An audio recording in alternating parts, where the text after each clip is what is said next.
What is going on, everybody? This is Gabriel Jones giving you a drop of sun any chance I get, and I am thrilled that we've reached the second half of March. In case you're wondering, no, the weather hasn't gotten prettier at any point during the month. We are still in a very gloomy period, and I cannot take it anymore. There have been a few warm days, but I am still freezing my ass off, and I cannot wait until we reach April. My weekend for the last portion of March has been pretty eventful. I went to see Project Hail Mary the other day, and I made sure to attend a No Kings rally today. It's always important to fight your oppressors and never give up, even when things look pretty bleak. But why don't we move away from the topic of kings and focus on a queen for this video. We have a glorious new album coming out this week from an English singer, and I cannot wait to discuss it. And like always, we have our 4 to blast, and this time it's from a few artists that I think really deserve some top 40 success. To top it all off, there's our artist on the rise, and this guy is really oozing with class, so stick around for that. I think I've done enough preambling for this video. Why don't we just hop into the action? I hope you're able to zip your coat off, because the sun is up for the sum up.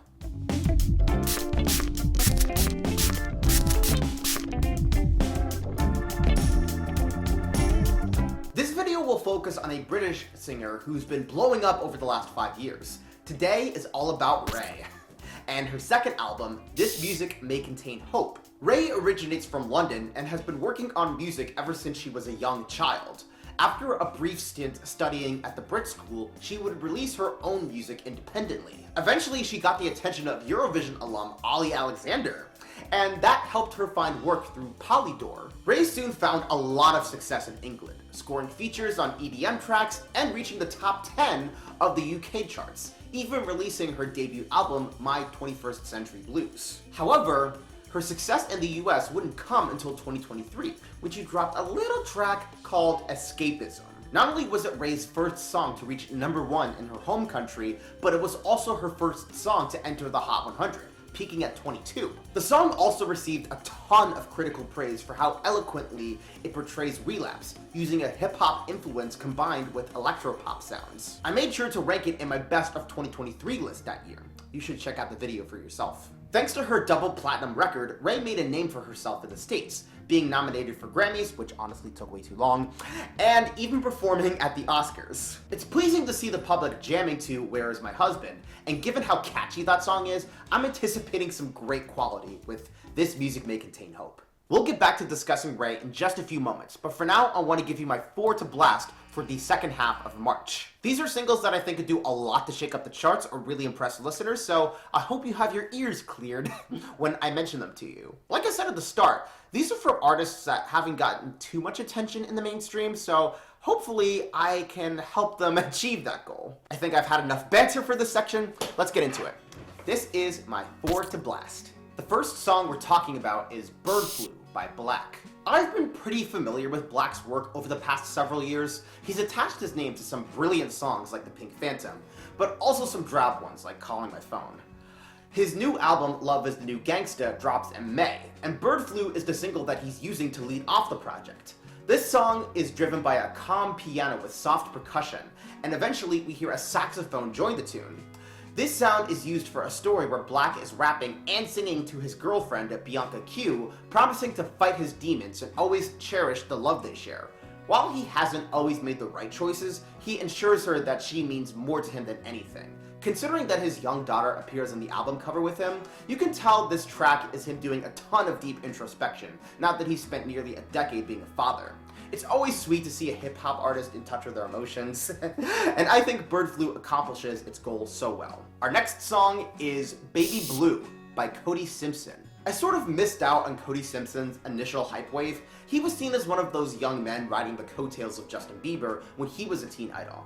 I haven't closely examined his journey as an artist. However, I can tell he's really fleshed out his musical tastes in later years. One of his newest singles to come out is Baby Blue, and it is dripping in 80s aesthetic. Opening with a crescendoing synth, the music bursts into a jubilant production as Cody plucks away at his guitar. The chorus shows some wondrous harmonizing from Cody and his backup singers, coupled with some joyous trumpets. This is all used for a song where he revels in the love he feels for a girl he spent time with in Paris. We hear about them dancing in the Latin Quarter and even lounging in a suite to Whitney Houston. I know Cody hasn't seen that much popularity in the US or even his home country, Australia, but I don't see a reason to not make Baby Blue a charting hit. The next song on deck is The Best by Conan Gray. It's always a pleasure to see what Conan Gray is up to. For some reason, this man just can't find any success in top 40. He's friends with Olivia Rodrigo, for God's sakes. If there's any song to take a chance on, it's The Best. This song is composed as a slow rock ballad where Conan reminisces on all the fun times he shared with his ex. He acknowledges that the relationship is over, but finds it pretty hard to move on, or even accept that they don't want him anymore. Conan lets on that he was quite angry when his partner ended the romance, but now he wants to make peace with how everything went down. He also gets the chance to show off his falsetto, which he uses expertly to unleash his anguish. I know Vodka Cranberry has garnered some radio play, but I would love for The Best to have its moment in the spotlight too. The final song in the For to Blast today is Leak It by Flo. Y'all know I can't resist talking about my favorite British trio. For this month, they came out with the absolutely fun Leak It. We open with an ironic orchestral composition, and the girls decide to put out some spicy pics of themselves for the hell of it. The song then switches up its beat to the same modern R&B sound that Flo has been known for. Once we hit the chorus, the production is elevated by the intense synths as the trio sings about all the various reactions their images are going to provoke. This track embraces the glory of body positivity, feeling confident in your own skin, and sharing that boldness with others. For personal highlights, the bass emulates the same sound as Tate McRae's Greedy with its vibration. Julian Bunetta really outdid himself with the style. The charts are sort of lacking some careless fun at the moment, and Leak It could fill that void being left vacant. Be sure to give all those songs a listen because I think they could do a lot to blow you away. Seriously though, why hasn't Conan Gray made so many more appearances on the Hot 100? Like, we can boost his numbers. Like, it's not impossible. But enough about my Conan Gray ramblings. Let's get back to discussing Raye's This Music May Contain Hope. When I first took a listen to Escapism back in 2023, I was in awe at the masterclass of artistry Raye was showcasing. The tune was wrapped in so much pain and misery, it was kind of difficult to sit through at times. After all, she gives so many details on guzzling wine and popping drugs while hooking up with guys she's never met.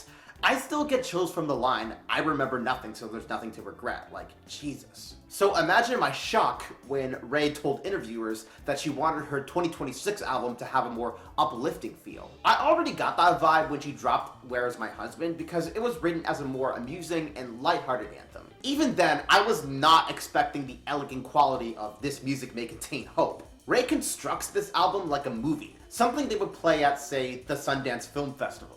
I almost feel compelled to go to the box office and buy a ticket. She infuses tons of jazz, blues, and big band sounds to give the runtime a cinematic sound.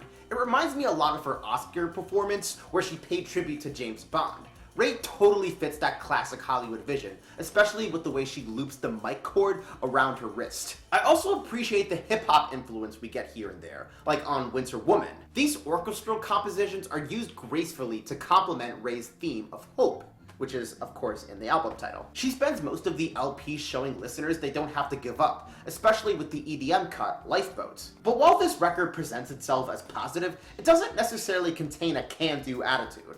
Raye acknowledges that to reach much happier days, you have to weather some nasty storms. You have to find a way to navigate sadness. Raye herself has explored her own dreadful feelings, not just on My 21st Century Blues, but also for the first third of this album in particular.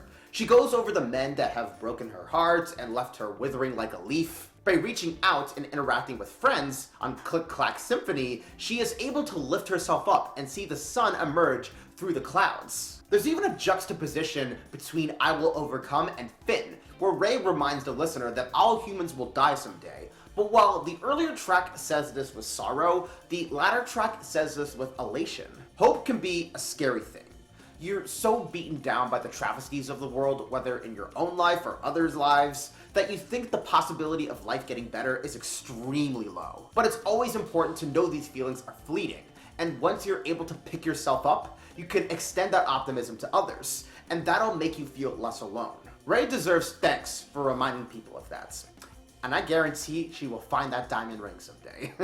Guys, I think this album is the real deal. Like, we could be looking at an excellent contender for the next Grammy ceremony. I'm glad Raye got those nominations eventually, but perhaps the Recording Academy needs to give her some gold. Like, it might be a little bit deserved at this point.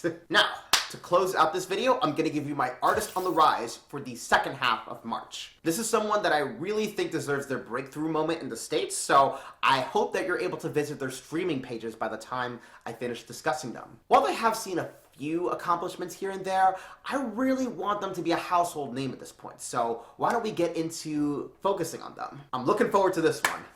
My artist on the rise for the second half of March is Bujera. Bujera is an Australian artist who came from Finglehead, New South Wales. He was born to two Aboriginal parents who worked as pastors when he was younger, which gave him plenty of access to gospel music. Bujera got his first taste of fame when he auditioned for The Voice Australia, but wasn't able to advance to the next round. That's a real shame because a ton of his tunes display some raw talent. The guy knows how to unleash some soul in the recording booth, especially when he's on tour with Ed Sheeran. Bujera is set to release his debut album in July, and his new single, Gentleman, has been put out. He's able to show off his funky personality with this track, promising to a girl he likes that he can provide her a night of lavishness, almost like she's a member of the royal family. Bujera is giving tons of charisma that almost mirrors Bruno Mars, offering to wear his best cologne, pay the bill, and take her on a romantic stroll in the moonlight. You feel like he's singing right to you. Bujera has a certain charm that can light up the charts, so I would suggest visiting his Apple Music page. Yeah, Bujera is a very bright young man, and I would love to see him get some radio play, for sure. Another single I would recommend is It Ever Gonna Make Sense, because that's where he's really able to show off his gospel power, so please give that a listen if you can. But with all that said, we are pretty much wrapped up here. Thank you guys for joining me on another episode of The Sum Up. I had some fun with this one. I hope you did as well. We are about to enter April, so it's going to be interesting to see what this month brings in terms of music. You know, I'll be sure to keep my raincoat on to protect me from all the showers. And I'm praying to the heavens that my NCAA bracket isn't totally busted by next week. In the meantime, though, if you guys want to follow me on social media, be sure to check out my Blue Sky, my Twitch, and my TikTok. Links will be in the description. And that's where we are wrapping up for today. My name is Gabriel Jones from the Sun Baby setting, but I hope you were able to soak up those drops. Take care.